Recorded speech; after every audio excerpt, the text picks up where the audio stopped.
There seems to be this weird narrative where college campuses are some sort of beacon of wokeness and are silencing conservative voices.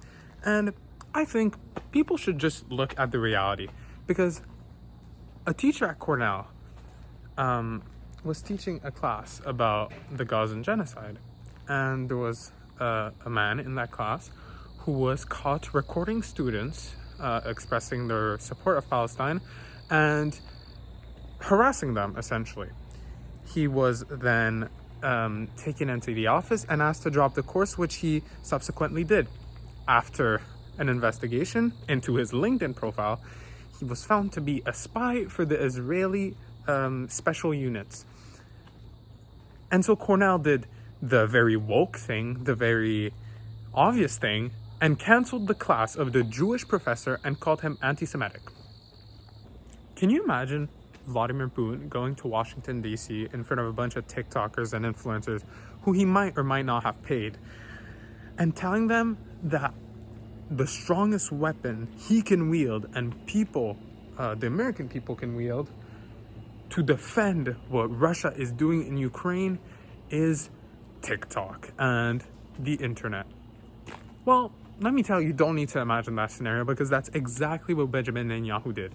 Can you imagine if any other world leader went up to domestic influencers and told them they need to do propaganda for their political agenda? How would that be seen? Democrats will never win another election because they're so focused on trying to win over voters by going to the right socially and sacrificing, for example, immigrants or trans people, rather than going to the left fiscally.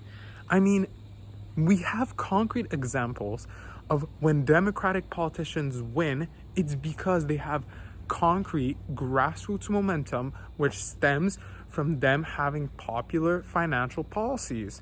When you go further to the left, you have more popularity. Just look at the most popular politician in the nation, Bernie Sanders, or the recent success of Zohran Mamdani.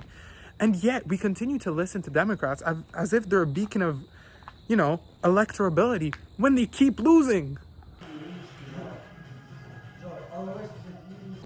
It's actually crazy, the media coverage when regarding a white conservative shooter, because once they find out that the person in question, the suspect, isn't a minority, you'll see the media treating him as if he was a Nobel Peace Prize laureate. I swear, you get pictures of him graduating and him with his family, and then maybe you'll describe him as unwell and a very tragic case of mental illness, for example. And you know for a fact, if that was a minority, you would be getting absolutely abhorrent commentary.